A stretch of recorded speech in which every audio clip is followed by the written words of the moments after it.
There's a massive question a lot of people would ask is that if they're working, why so much imports? The largest single trade refinery in the world is the Dangote refinery. And again, I say, the Dangote refinery came in to solve the problem of non-refining. In my opinion. Mm-hmm. So where do they play? What do they play in? I know we've spoken about prices. I mean, it's not just the Dangote refinery. Yep. In 2025, I know the Port Harcourt one came online. Worry Zone just came. Was it this year or Sometime this year. sometime this year? The Worry came sometime last year, just at ending the close year. in December last quarter, right? So we have this refineries come on. Surely that competition again, because it's deregulated now, it's competition. Competition drives eventually makes the system efficient and drives down those prices, you know. And again, I will look at it from what you said as what we've discussed today, and people just dropped it based on whatever whatever pricing model they have, but the price dropped, and that's what we're seeing is that competition, you know, between people.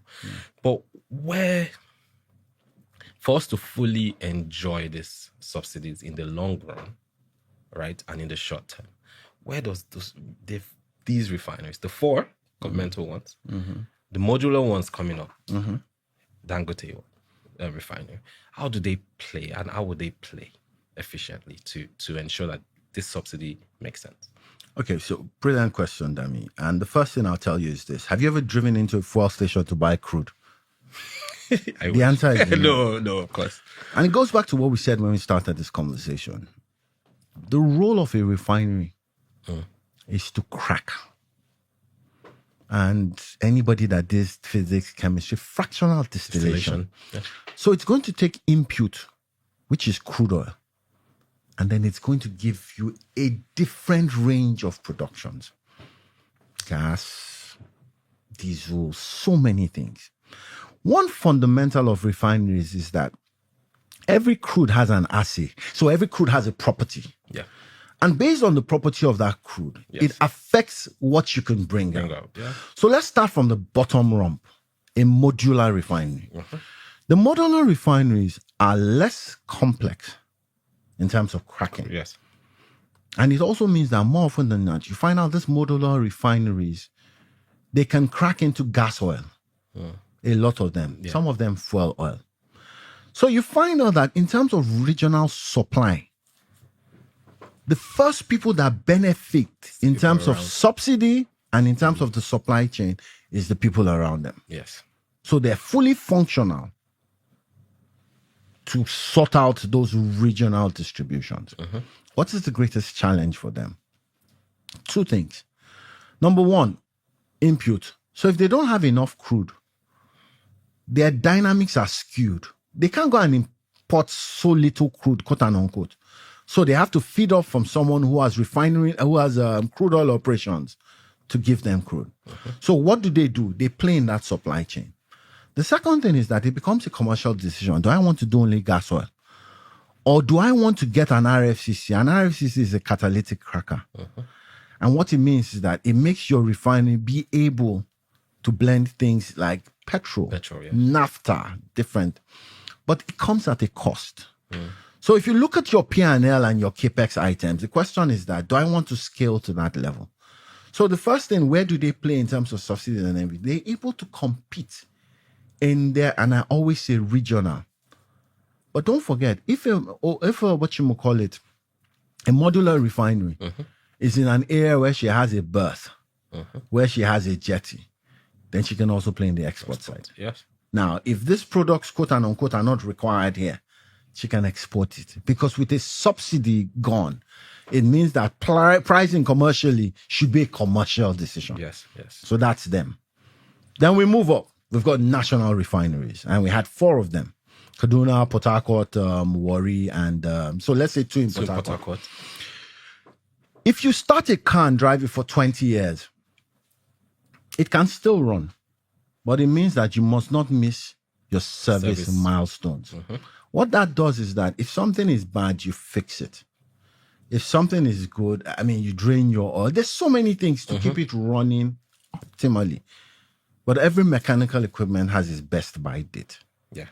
I believe the 4 refineries we have reached their best by date. So a lot of time, there was a lot of conversation around Port Harcourt is working. Warri is working. There's a massive question a lot of people would ask is that if they're working, why so much imports? So that's one angle. If they're working ideally, then back to what we said about the modular refinery, they should deal with an enhanced supply chain in that environment. If that happens, then what it means is back to the same thing. The greatest issue is crude. Is there enough crude to feed them? To feed the feedstock. If it has gotten to a best buy date, then the question is that why keep it if it is no longer efficient? Do I sell as is?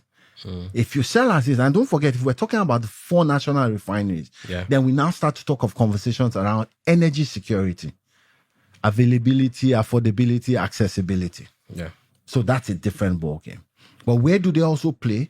Ideally, in a supply chain that is fully deregulated, they should be able to affect, quote and unquote, regional community and the export market. So look at things like fuel oil. You find out that Nigeria has metamorphosed. There was a time where, way back, a lot of commercial customers used to run on fuel oil. As the supply became irregular, they found other ways. So you find a lot of people are running on gas, some on diesel.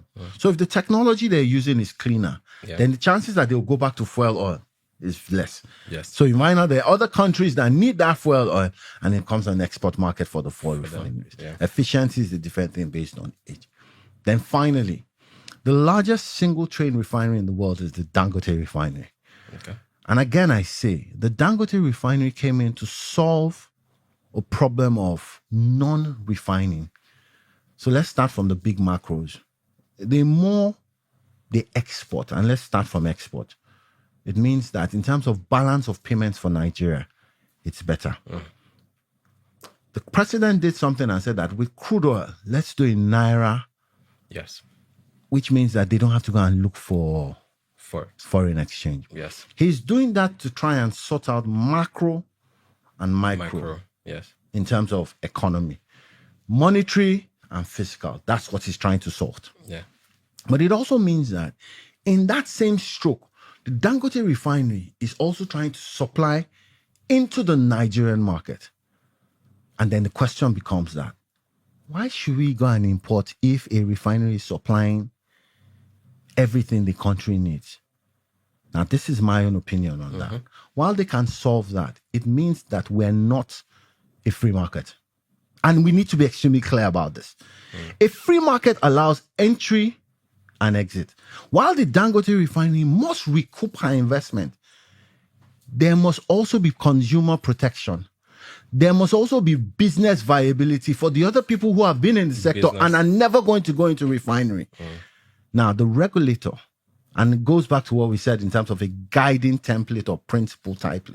It means that if they're saying today 70% local, 30% import, it means that the mechanism from both of them revealing a price discovery is that the day that the imports are lower in terms of landing costs than the refining for any reason, then it means that that thing must tweak.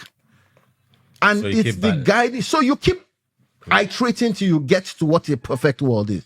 But a perfect world will never be 100% in either side. What is the nexus of the Dangote refinery? It will always give you, as we speak today, because of its high Nelson index, it will always give you quality products compared to anything else. So what it does mean is that the regulator has to set a standard and say, look, for instance, if this import is going to happen, and it must happen, this is the benchmark you need to bring in products at. Yeah. If the refinery gets a waiver in terms of sulfur content here or there, they must also get that waiver. It cannot be an afterthought. But it also means that there's something, if I go to the website and say, today it is 70% local, it is 30% import, it is 60% local, and there must be something that points people in that direction. So I think we've taken where the refineries are. You know, this is a topic on its own. Yeah, that's amazing. You know, the next misconception is, I think you've touched on this already, but I'm just going to say it. Fuel subsidies removal will immediately lead to economic growth. You've spoken about this already, and when I spoke to people, they expected that as soon as it was announced, boom, we're good. We're we're kings and queens. Everything has been sorted. Yeah. So I think, without me giving my opinion on it, just in brief words, like, what do you think about that misconception? And I go back to what we said when we talked about implementation and communication. So an implementation has happened. Now, the guys on the side that run government are seeing different causes and effects, reactions. But if they keep it to themselves, then every other person is still holding on to their misconception. And you see, there's a lot of things that have processes to them. The economy will never change by the stroke of a brush.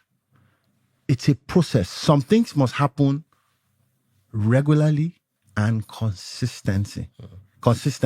Yeah. If that is going to happen, then you begin to see today, if you wanted to change $1, I think you're about 1,550. Yeah, there 1.5. about. Yeah. We've been in 1,700. Yes. So it's safe to say the people on the side of the government can say, look, these are the things that These are we've been talking improvements, about, and these are yeah. improvements. They're right.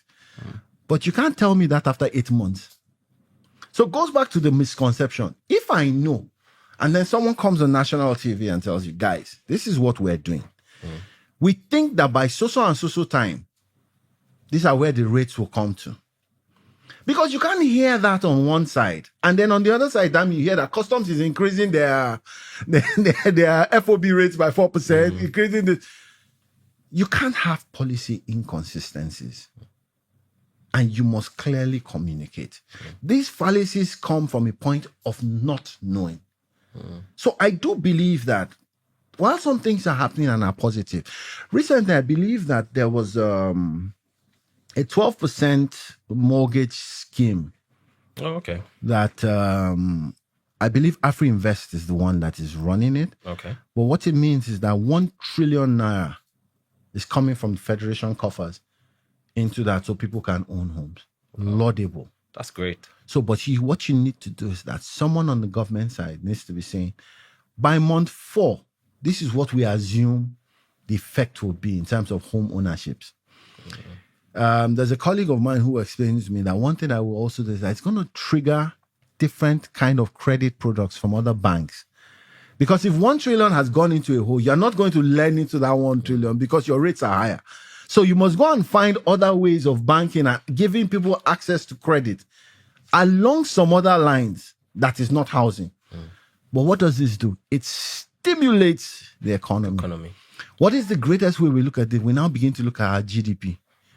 We now begin to look at inflation. These things are a process. But damn it, this process, we can't wait till it happens. We must communicate. If not, we'll keep on getting these. So another misconception, Nigeria cannot afford fuel subsidy. That's why we're taking it off. We spoke about the 10 billion annually, averagely, adjusting for inflation and anything. A lot of people I spoke to, they actually said, it's because we don't have the money to do this, or we don't, that's why we're taking it off. No one really knows. We know, I know. The layman, when I spoke to them, maybe it's the group of people I spoke to, said they don't know, they just heard. Maybe it's because, they said it even in pidgin. It's because we don't get money for the country now. So they're looking at their situations as well to look at the situation of the country to make that decision. I don't know what your thought is about this. I think that it could be, and I seldom have answers that are neither here nor there. But this is one of those questions that for me is, it could be both ways. If I have 100 million naira and I have 4 objectives, the day I create 3 other objectives and I've made it 7 objectives, it means that 100 million naira is strained. Now, I said that to say this, so let's go back into Nigeria. The first thing that triggers Nigeria more often than not is how many barrels of crude oil we produce. If we were at 2 million or 2.2 or 2.5 million barrels of crude oil production a day, that means we won't be having this conversation. Remember, there were times back in one military administration where I said, look, Nigeria's problem is not revenue, it's how to spend it. I will act like I remember. I can't. But yeah, thank you. Tell me. But you see, the truth of the matter is that it means that there's a lot of misconceptions, and that's what we're talking about. If the revenue meets expectation, Okay. then what of the expenditure? If you create additional line items that are not accountable, and that's why we've moved from 4 to 7, then you have devoted money or diverted money in what you call environment to things that are totally unproductive. So Nigeria is in the situation she is because of bad management over a long period of time. Okay. That is one. So the president thought that, you know what, if to stem this tide, let's even reduce this money that is going to places it doesn't need to go. That is one. But the question is, what happens to the profligate spending on the side of the executive, on the side of legislators, on the types of contracts? You find out that what is happening is that monies are still going to places where they have no business going to. So some of that productive money that quote and unquote should be revenue is filtered away to spurious expenditure that is not necessary. I'll give you one typical example. If you buy a brand new car, the chances are that you're going to use that car for the life of the asset for 5 years. One thing that we constantly do in Nigeria is that every time someone resumes at a post, they buy a brand new car. So what it means is that that money has been spent on a brand new car and the old one is sold at book value. You've already just killed an expenditure. Because if I've used the car for 1 year, why am I buying it at book value? Something as simple as that. Yeah. There are principles of accounting that guide these things. So it goes with, we're in a situation where we are because we spent so much money on some things that are not productive. So subsidy is gone.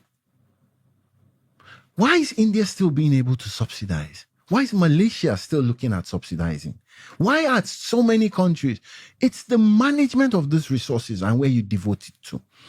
If you put 100 million naira in a business, it's to gain money in that business. You're not an NGO. So your aim is that I'm going to devote this money to productive outcomes. If I grow it to 120 million, then I'm growing the business. Nigeria needs to begin to think like a commercial entity. There's this tag where we hear a lot of time, the government will say Nigeria is open for business. Yes. So we must be. I'm happy about one thing that happened just at the end of 2024. The Seplat deal. Yeah. The Oando deal.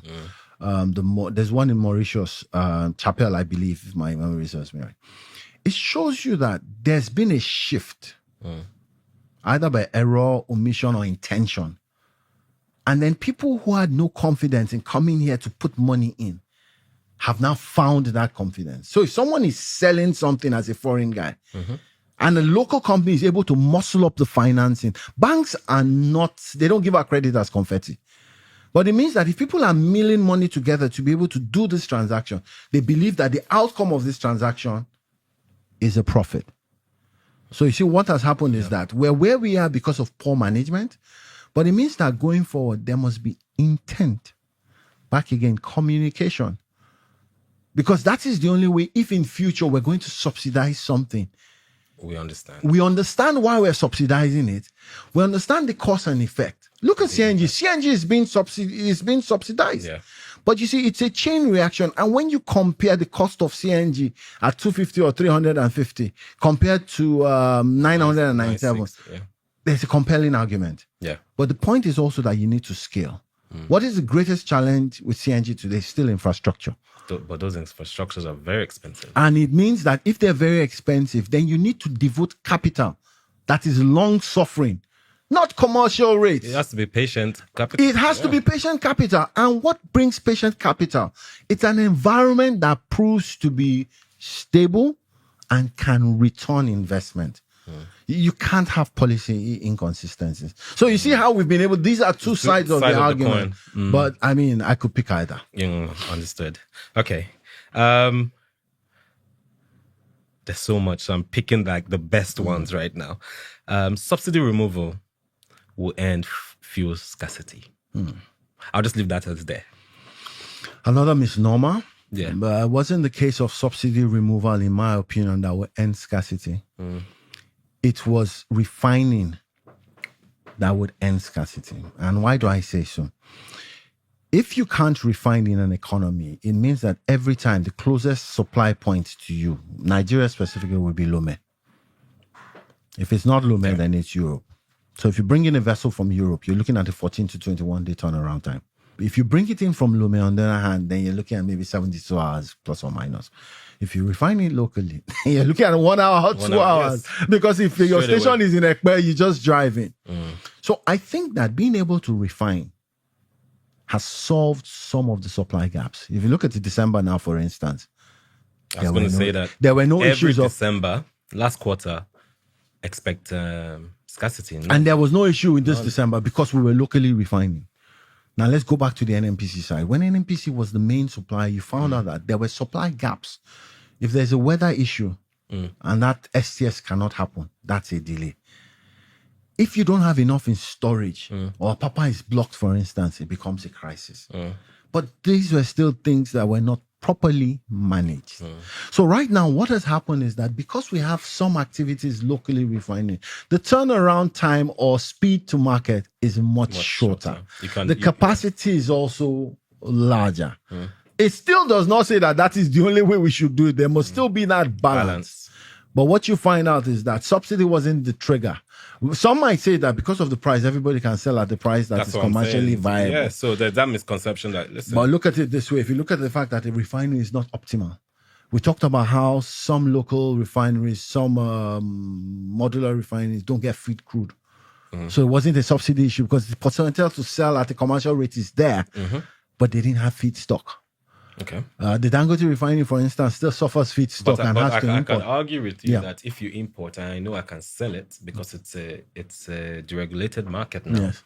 I can import it just interim. So therefore, it will make me want to, you know what, I need. Because again, it's not efficient to shut down a refinery. Absolutely. Right? It takes hours. It's actually extra money to bring it back up again. So I would rather just import because I know I will still be able to find a way to sell it because it's a free market. So inevitably, subsidy still has a part to play. Valid point. Yes. Valid point. But you see, as you say that, and I won't argue with that thought, we must also know that there's some triggers that regardless of subsidy going or not. But I believe and I agree with you that the framework for a free market by removing subsidy has brought commercial, how will I put it? There's a commercial argument now to be made. And if I can land it at a price, like you rightly said, then why not?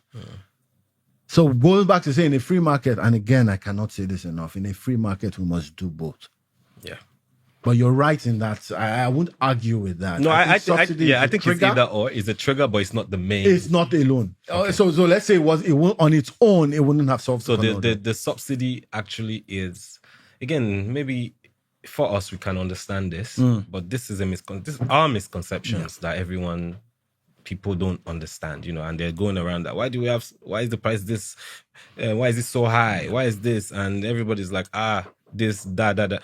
So it's a case of understanding. Absolutely. I remember I went to speak somewhere and, this was on power, and they were like, why do we not have power? And there was someone there from one of the Gencos.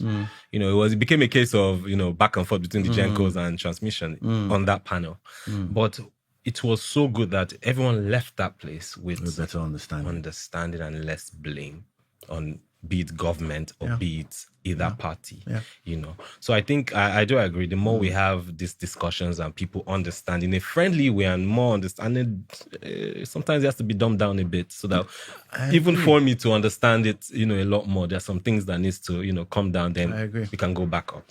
Okay. As we're rounding up, in your opinion, subsidy is removed, right? Who are the winners? Who are the losers? That's quite an interesting question. And let's start from the last point you raised in terms of scarcity. So if we anchor back on what you said, that look, it now makes a commercially viable argument to either import or whatever it is, sell at a free market price. So the general populace, and there was a time where when there's scarcities, people say, remove whatever you need to remove, let it just be available. Yes, correct. So the winners are that if you drive into station A, B, C, D today, you can buy your fuel and go. It means that the time you spent on queues are things of the past. So 220 million people are winners. It means that the bus driver, Korope, Damfo, can drive into a station and know that There will be few. I want to go and pick passengers in 10 minutes. He's not planning a 3-hour wait. He knows that there's fuel. He's not even thinking about it. So now he's like, do I want to buy a 920? Do I want to buy a 960? And sometimes you buy at the higher price. Due to other values. Other values, because I'm in a hurry. Yeah. I think the pump integrity here is great. Better, yes. So that's a winner. There's a lot in the industry that is done on speculation. I buy a PFI, I do this. The market will move. Speculation. It will mean that for someone whose job was to speculate, you are losing out in this transaction because this now demands an entire supply chain. I'm buying, I'm trucking, and I'm selling. So you have to have competencies across the whole line. That's also a win for these people who are integrated oil and gas players. Yes. It's a loss for someone who was a briefcase portfolio guy. So now look at it at the country on its own now. It means that in terms of revenues that are coming from oil and gas, in terms of taxes, so there's this 1% NMDPRA fee and everything, you've been able to generate value across the value chain. I also want to believe that quality of our products is much better now. It was a joke in the past, with all due respect. We haven't still gotten there. But it also means that in terms of quality of the products within the space, Nigeria, whatever is being brought in, they're much better. Is it safe to say people are held to higher accounts? I would say yes. But data is still a loser. The quality in terms of our data has not been enhanced yet, Dami. It's not much better than before the subsidy. In fact, it seems to be a bit more opaque. So that's where I'll hang it in terms of winners and losers. So the public, some people in the public saying, oh, we're paying higher. Yeah.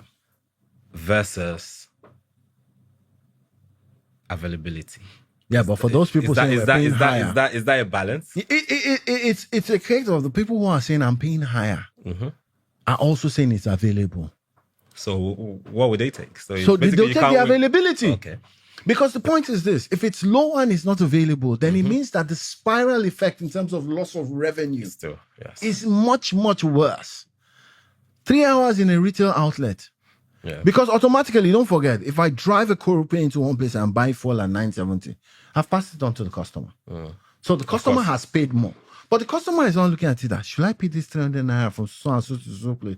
What I want to go and get there, if I don't go, so it's a stimulant. It's a trigger. So I think a lot of people have won, a few have lost. I love the angle. Yeah. You know, we've spoken about efficiency and transparency already. How did it affect cost of doing business? What's the impact on businesses, of the removal of subsidy? I think it's a case of the good, the bad, and the ugly. Let's start with the ugly. The ugly is that some businesses have shut down because they just could not afford to scale.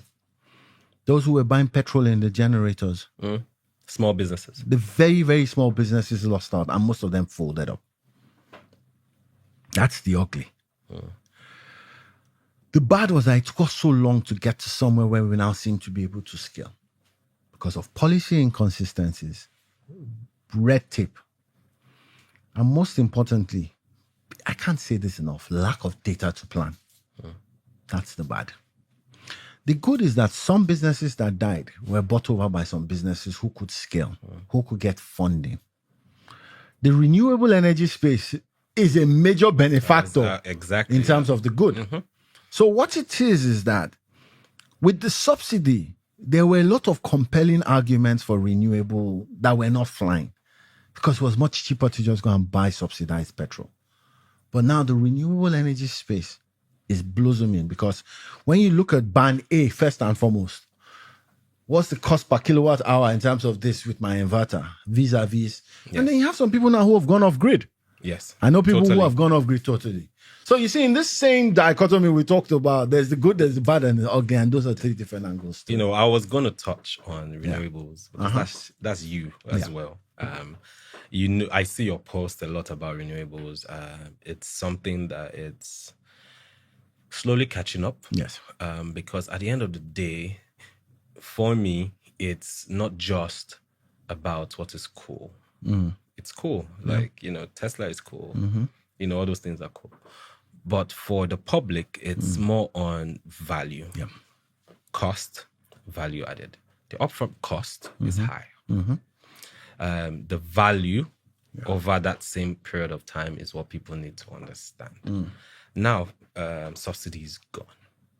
It makes people say, okay, let me pay attention to what value renewables is going to bring to me compared to this.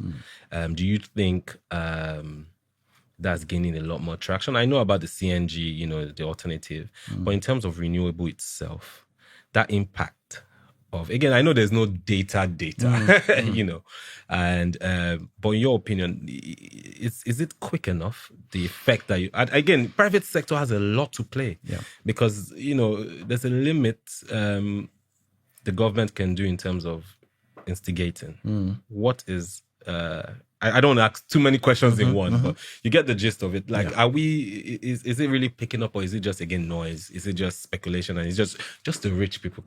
Is it just the rich that can afford it? So, you see, what renewable energy has done for us as a country is that we can do much better in terms of scale.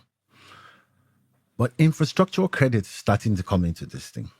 So what it's saying is that if you're going to put a solar system in this place and go off grid, in the past, you had to pay 100% for it. Now you have energy as a service. Now you have where people can say pay small. But it means that to get to those stage, it means that there's a compelling argument to say that people are able to move their businesses forward. Okay. As long as they're able to get revenues to pay monthly. One of the things I do in terms of renewable is that in one of the companies I work at, Iona, we're very clear about the fact that there's a need to take public lighting, public street lighting. Yeah. We need to take it off the grid. There's no need to put so much pressure on the grid that is not. So let's put solar lights. I hear the Lagos State is trying to do an initiative in terms of solar lights now. And it's something that I think that they needed to have done years back, but they need to gazump. I'm trying to look at how companies like InfroCredit can give credit to people who are making solar lights, making solar inverters, and quote and unquote, give them some comfort so that they can continue producing at a faster rate. At Trade Grid, one of the things we're doing is that we're telling people that your retail station, for instance, why are you using diesel at X amount? So we're getting people on what you call a Trade Grid Plus to install solar systems. And that's what we're doing. So it runs their pumps, but it's also a compelling argument because they're looking at their revenues and they're paying small. It's like energy as a service. Finally, what will tip that direction more is that you find out that China is the renewable capital of the world. So if you combine USA, Germany, and one other country, China has the growth over the past years. But two things have happened. The first thing is that they've grown over the years, but their technology advancements are also great. So what do we as Nigeria need to do? I would be very, very happy to operate our solar company today from somewhere in Lagos or Oyo. In terms of, do you mean manufacturing? Absolutely. Yes. So we must backward integrate. That's the only way we're going to be able to scale. Mission 300 that happened in Tanzania was brilliant because it seems that it's moved away from the talk shop and it's holding companies accountable. You hear a company like Sea Solar, you hear REA, that's government, but you see, everybody's now focused on how can I gazump? How can I scale? But you see, to be able to scale, back to what we said, patient capital.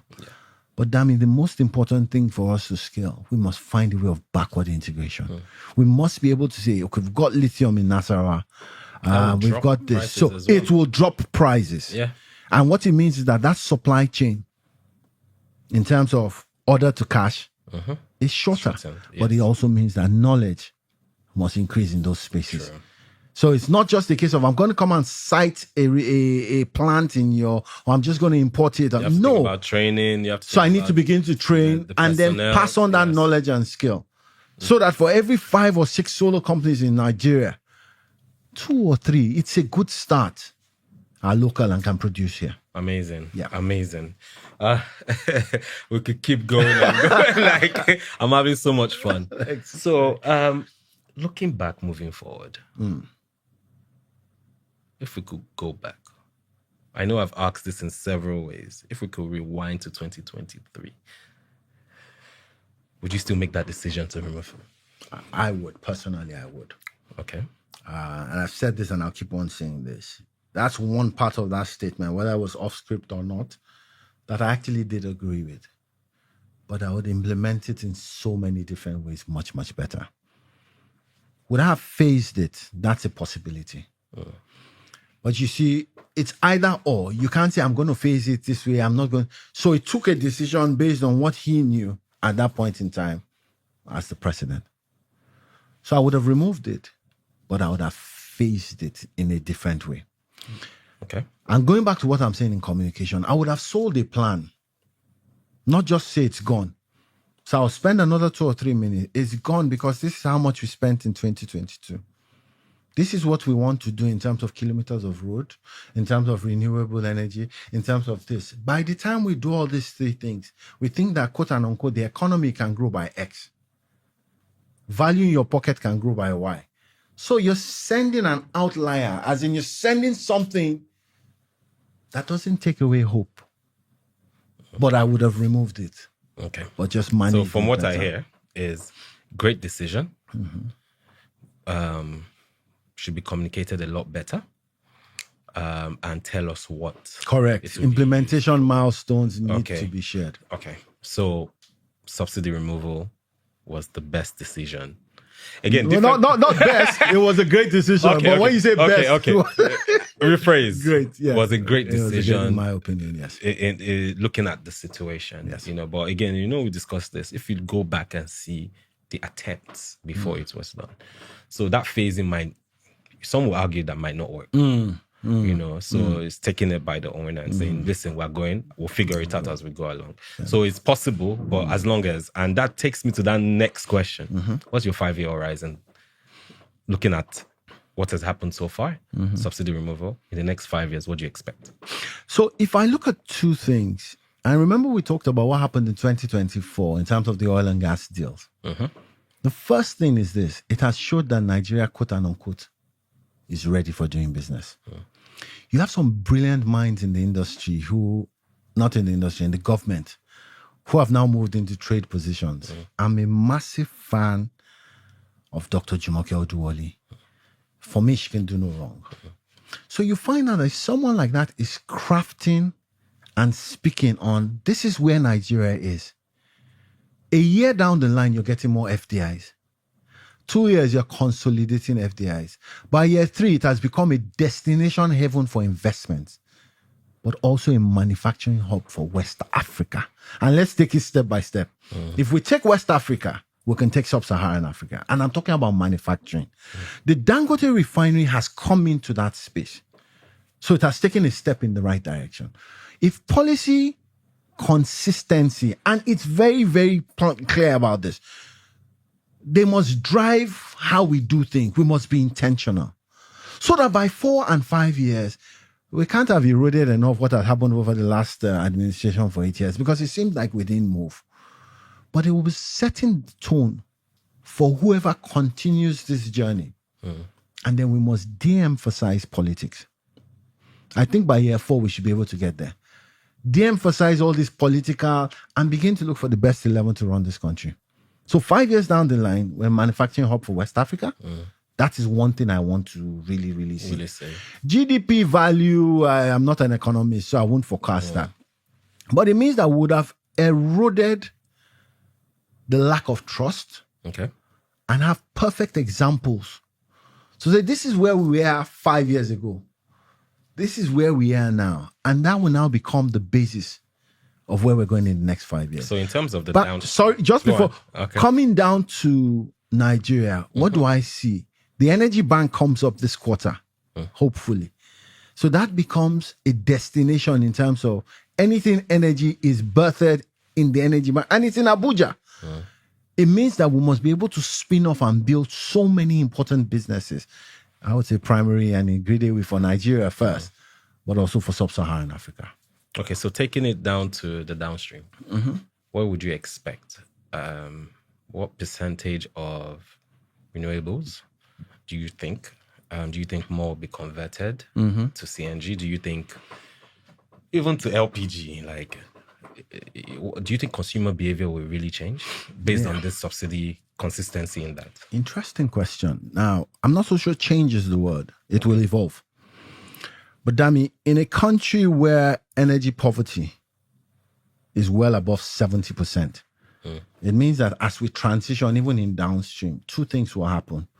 Technology will begin to play a better part. Renewable energy in terms of cost management and power management will happen. It also means that in Owando, when we were then, they used to say something called basket of products. It means that you begin to drive into retail outlets powered by renewables, but at the same time, you can also fuel your tank with CNG.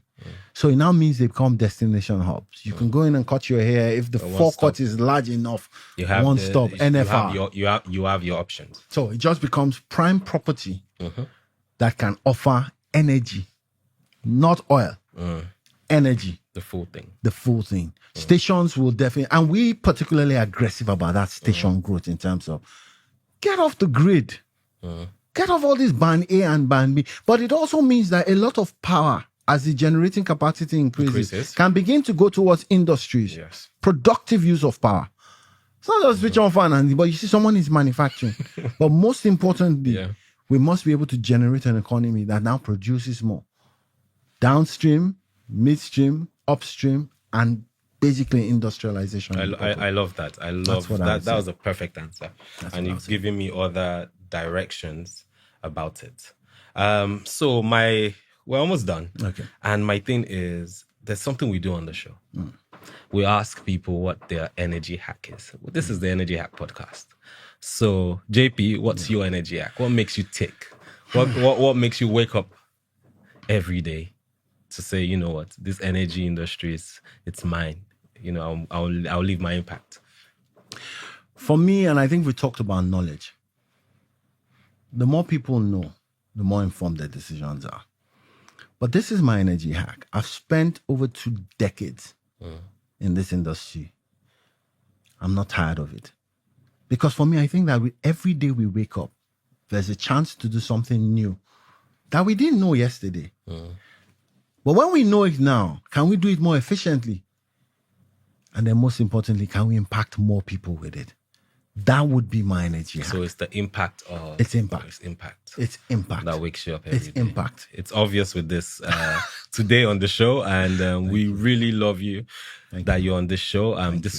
We could have continued for 4 or 5 hours, but you know, producers are looking at me and saying we've run out of tape. Thank you, Daniel. Definitely we'll have to do this again on several other topics, and we truly, truly appreciate you. But before you go, right here at this camera, I want you to. How can we reach JP? Okay, so people who know me know that I'm very, very active on LinkedIn. My name is Jide Pratt. There's no two ways about that. If you search it on LinkedIn, I also try to post from time again what I think my thoughts are in terms of energy and how we can get better. So at that, my name is JIDEPRATT. I'm not a Pratt with 1 T, just so that people know. So at Jide Pratt, I've got a YouTube channel there. I'm very, very active on X as well. So that is Caxton, CAXTON_JP. I might not be able to answer to every query I get daily, but I try as much as possible to make sure I do give a response. Cheers. Thank you so much. That's amazing. We'll definitely, the Energy Hack and your YouTube channel will definitely collaborate a lot more. And with that, I'd like to thank all our listeners. Thank you for following us at the Energy Hack podcast. I want you to like, subscribe, comment, and see you on the next episode of the Energy Hack podcast. Thank you.